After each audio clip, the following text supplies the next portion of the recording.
G'day and welcome to part 2 of the alien landscape tutorial.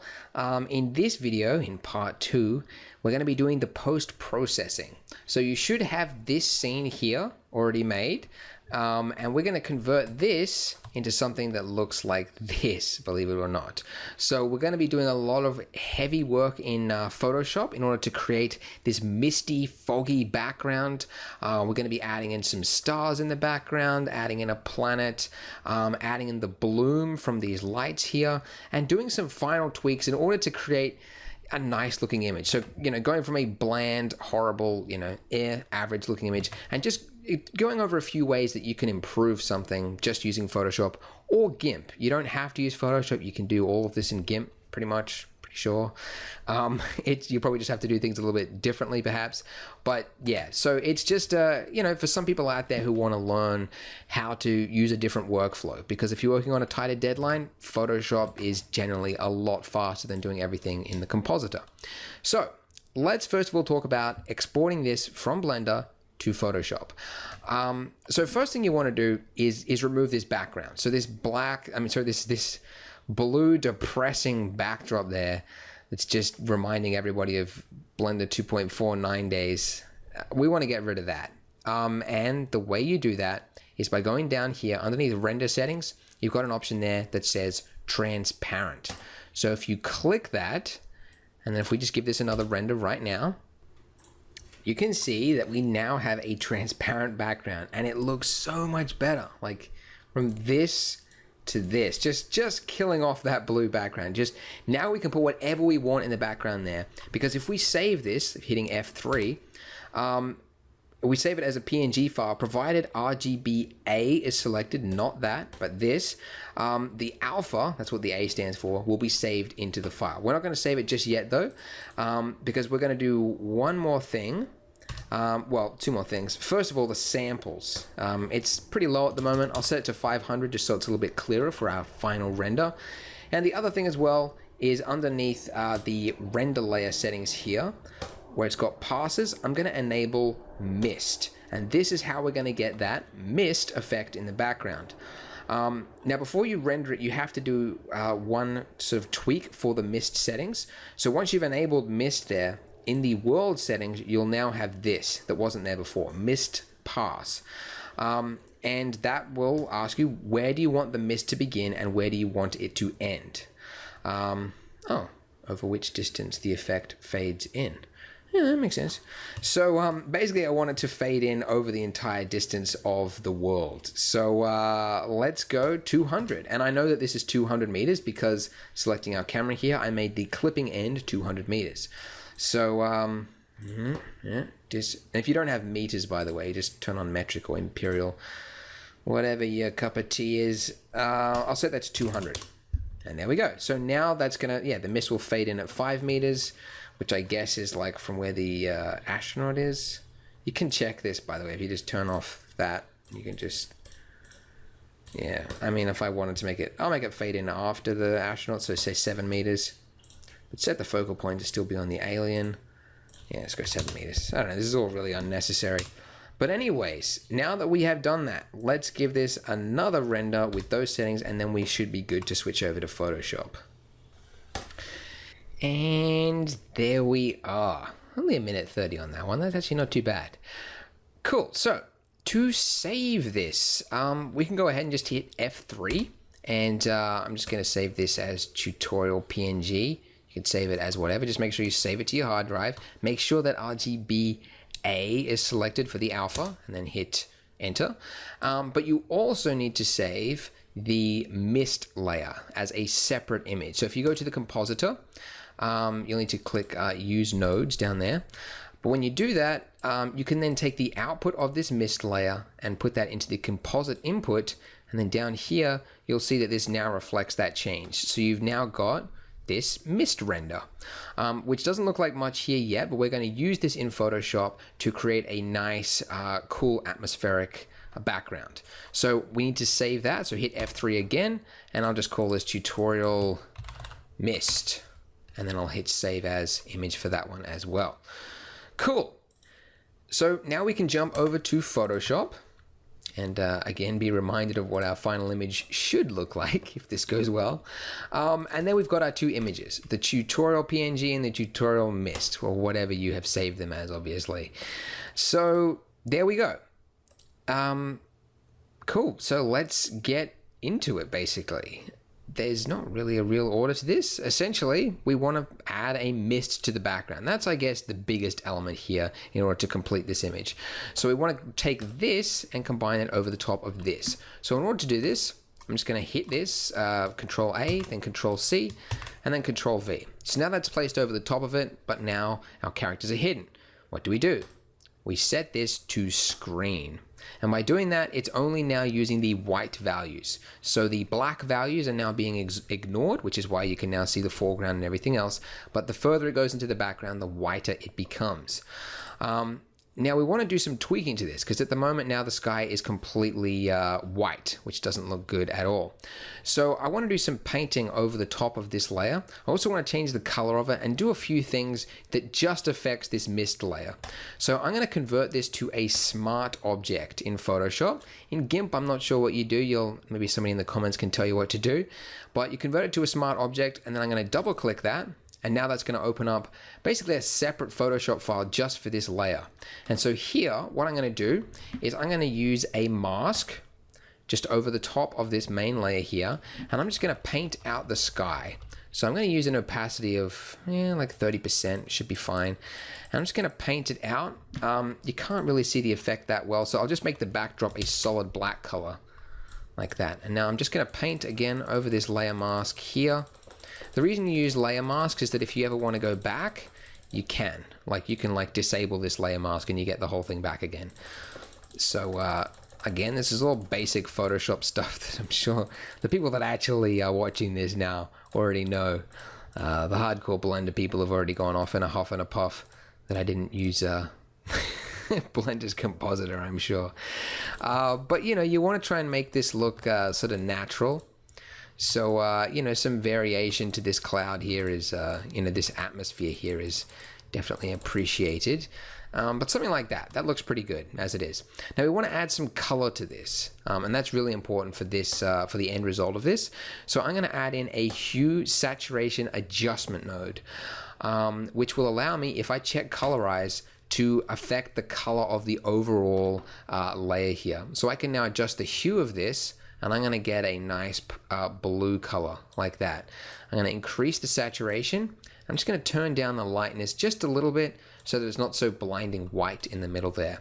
And I'm going to hit save on this. So now when we go back to our main layer over here, look at this. It's automatically looking a lot better just from that one little thing. So it went from that to that very quickly. But one more thing. The atmosphere looks okay at the moment, but it would be better if there was a little bit more detail to it, like a little bit more cloudy, sort of foggy variation to the atmosphere. And again, because we're using Photoshop, this is very easy to do. Just above our main fog layer there, I'm just going to go Filter, Render, Clouds. Ta-da! Everything's gone. So you want to set this to multiply, and now it's taken the black values from that and now applied it over the top of that. So you can see we've already just got this nice foggy looking effect over our background there. And if it's too much, you can just turn down the opacity on that layer there. You hit save on that, go back, and look at that. It's starting to look really eerie and really cool already. So just really simple, and I just like working with Photoshop because you can just do so much stuff with it. It's just easy, but anyways, so this is all looking good. What we'll do now is add something to the background. So we want to add some stars to our scene in the backdrop there, because it's looking pretty bare. So again, because we're in Photoshop, this is pretty easy to do. I'm just going to add a black layer here. Let's just focus on just this, and I'm going to go Filter, Noise, Add Noise. I'm going to use like 120%. This is basically just cheating off another tutorial that I saw online, just creating stars really, really easily. So I'm now just going to take this layer and I'm just going to blur it using a Gaussian blur, and 0.3 is all you need. And the reason for this is just so that the stars don't look so sharp in the backdrop there, and also so that you get for this next part, when you use the levels, it'll tweak it in the right way. But again, because we want to add some effects that just will affect this, I'm going to add in, I'm going to convert this to a smart object. And now I'll just open that up by itself, and let's add in not some curves, let's use some levels. And I just want to just drag this dark value all the way across almost. And you can see it's now starting to look a little bit like a star field. So because we used the blur, you can now see like some of the stars look sort of like semi-connected. Like it just looks a little bit more realistic than if you weren't to use the blur like I just did before. Cool. So now I've got that. We'll go back to our main image over here. And if we just turn on everything else, and look at that, we have stars in the background. How cool. The stars are a little bit too bright. The stars are too bright. I don't know what song that was.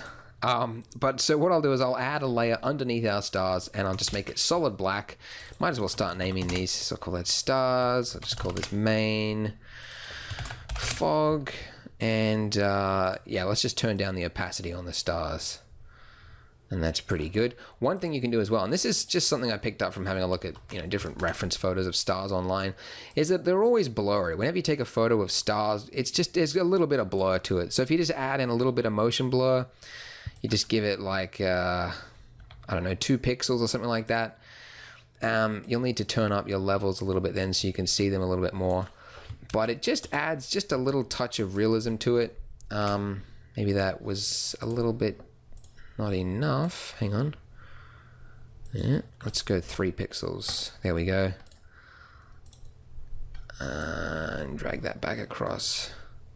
Yeah, so it's just a slight little adjustment, and there you go. So you can see it just very quickly. I don't know, just gives it a little something which is like relates a little bit more to Earth. Like that's the difference between the two, like that.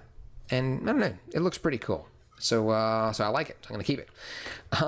Next thing we're going to add. Oh, might as well save this. Let's call it tutorial PNG. I should have changed the name. So in the background over here, what I want to add in is a planet. So sort of increase the scale of this scene a little bit further. We'll add in a planet. And to do that, I'm going to use a website, not Facebook. We're going to use a website which I am using more and more nowadays, and it is called Pixabay. So Pixabay is free, high quality images you can use anywhere. It's like Creative Commons 0. You won't get in trouble for using them. And I just typed in Saturn, and then I found some images on here. I'm sure probably NASA actually owns the rights to... Actually, can you get that clear of an image from Earth? I don't think you can.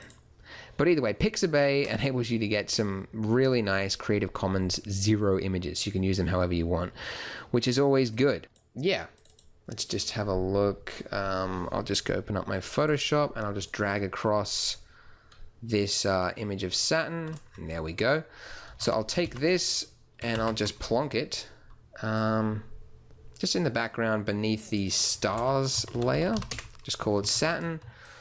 And it's really, really big. It's massive. So I'll just, I think it is in real life too, right? How big is Saturn? I know like whenever you see those like things online of like Earth compared to the universe. And like Earth is not very impressive. It never is. But yeah, just very faintly, just there in the background like that. And I will set this to be screen. Will I set it to screen? Yeah. Maybe I'll set it to normal. And I'll just turn down the opacity on that. And now that I've done that, the stars look a little bit funny because the stars are going through it. So just on that stars layer there, I'm just going to add in a, what do you call that thing? Layer mask. And I'll just paint over the top of this Saturn right there. So that the stars aren't visible through Saturn, because otherwise Saturn looks transparent, which would be silly. So just a little bit like that. That's good. And now I'll just turn down the opacity of Saturn a little bit. And there we go. Like you don't want to be too much. Like if it's too bright, it becomes like an element which is competing with the composition, like the characters and stuff like that. So just subtly, just expanding the scene just a little bit, and yeah, it just helps to tell the story, which is pretty cool. So next thing we'll be adding is some glow to the headlamp of our astronaut over there, and we'll also do a little bit of touch up on the characters to make the edges, like the rims, to shine a little bit more than they are currently. So first of all, focusing on the astronaut here, adding in this glow effect. Now, it's true, you can do this in Blender if you were a die-hard fanatic, but then you can't tweak it as much afterwards, which is not so good. So we're going to do this in Photoshop really easily. I'm just going to set the brush to 20% opacity, make the hardness 0, and then if I just paint with this, like click, and then pull out, click, and then pull out, you can very, very quickly, you can see how easy it is, get a really nice headlamp sort of effect. And it looks really cool. And then just right on that main point there, just hit it a few times just so that it's sort of like burning, like right there.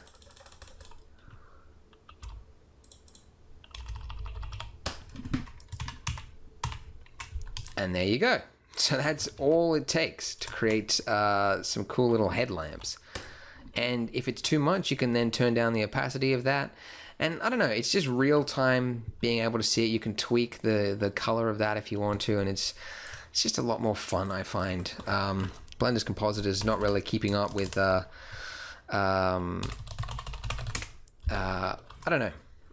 don't know if it was ever really keeping up, but it's a little bit slow, I guess, in today's standards. Like, being able to do things in real time is very important, especially for this final post-processing stage. But anyways, we won't rag on Blender too much in this episode.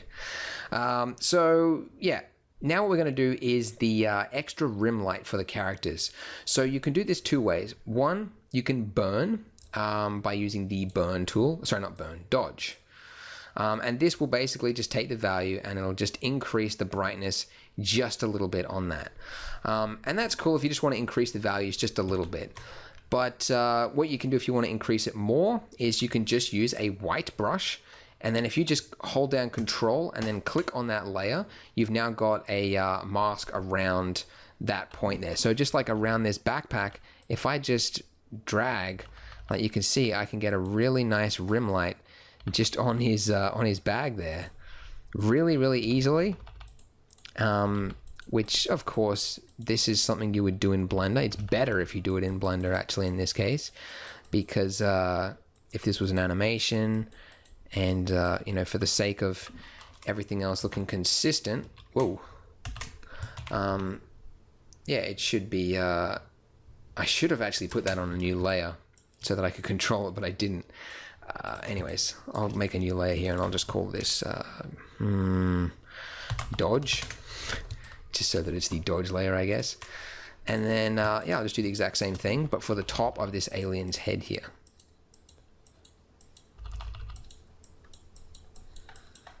So again, yeah, better if this was done in Blender, but we didn't do it, and we're just doing a little bit of touch-ups now.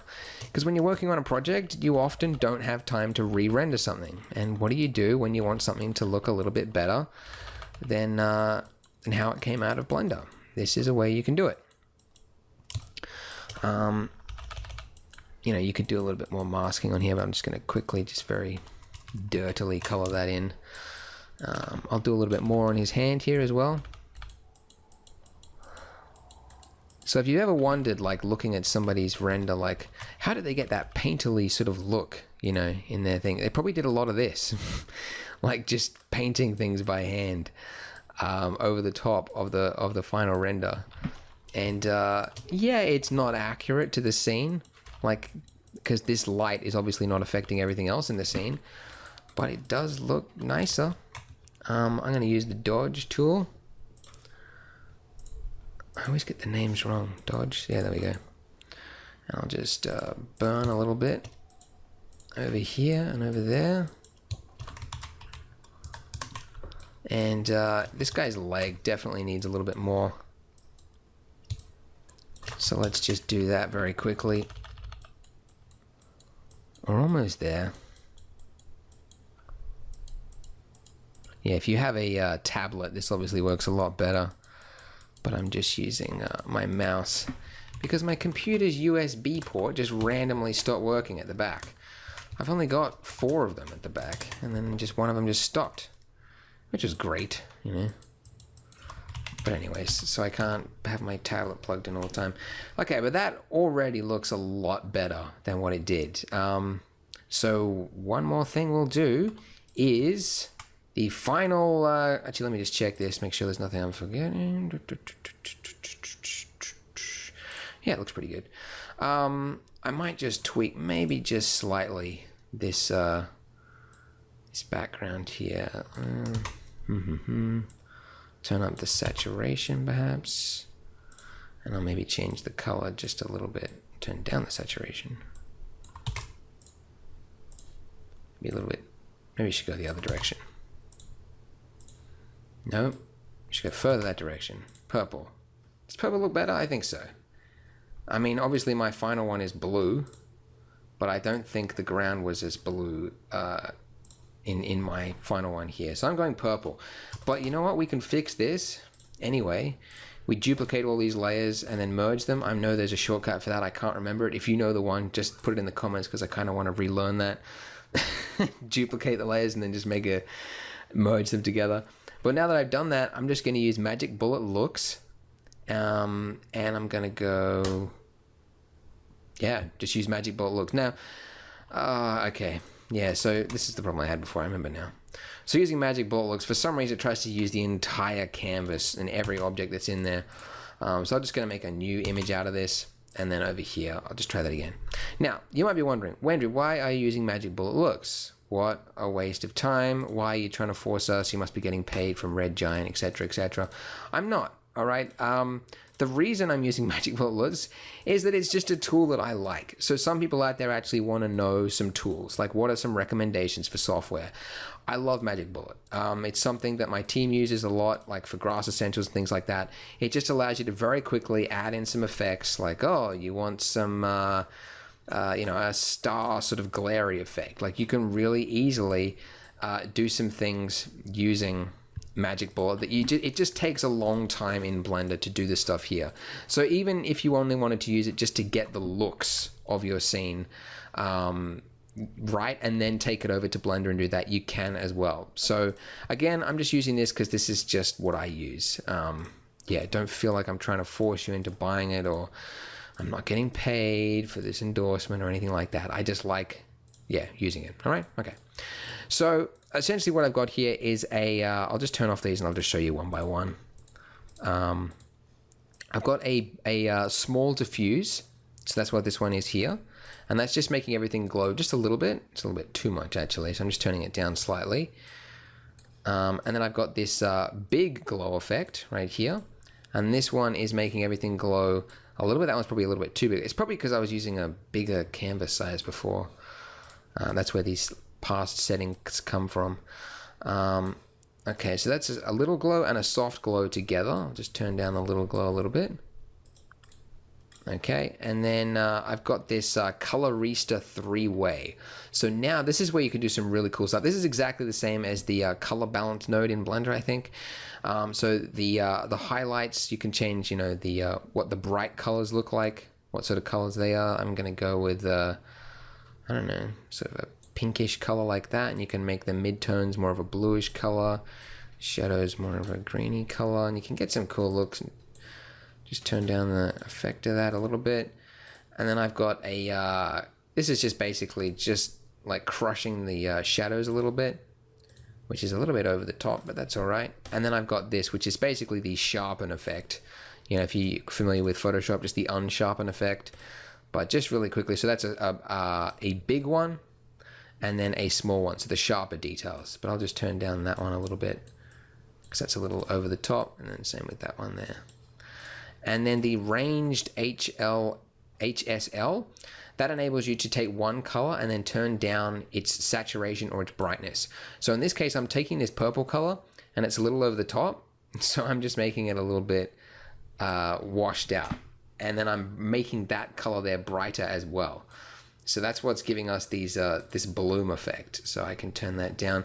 If you wanted to like increase the blues, you could, you know, pull them out a little bit. If you didn't like the green color of the grass, you could just crush the saturation on that. So that's one thing that this tool will allow you to do. And again, it's very good for just getting, like, experimenting with a lot of looks really quickly. And that's why it's fun. It's fun to use. And then I might just add in one extra one here, and I'll just crush the saturation of everything just a little bit, because I think it's a little too rich in color. But that's basically it. So let's have a look at that final image there, and there you go. So we went from what was this basic looking image to this using Photoshop. And as you can see, you could do some really cool stuff with Blender and Photoshop. And again, you don't have to use Photoshop. You can do it all in Blender if you want, but it is harder if you're doing that, because, you know, doing that foggy stuff in the background, like trying to paint that out, that's going to be difficult with masks and all sorts of other stuff. So again, I just use Photoshop because it enables me more freedom and control over the final result, and it's just faster to work with. So that's why I use it. Anyways, that's it, guys. I hope you enjoyed this two-part tutorial. It's a long one, but I wanted to do it because a lot of you were asking for some full-length, in-depth tutorials, so that's why I've done it. Hope you enjoy it, and if you do make something cool, please post it in the comments on Blender Guru. I do like seeing what you guys make. Anyways, that's it from me, guys. Thanks very much for watching. Bye.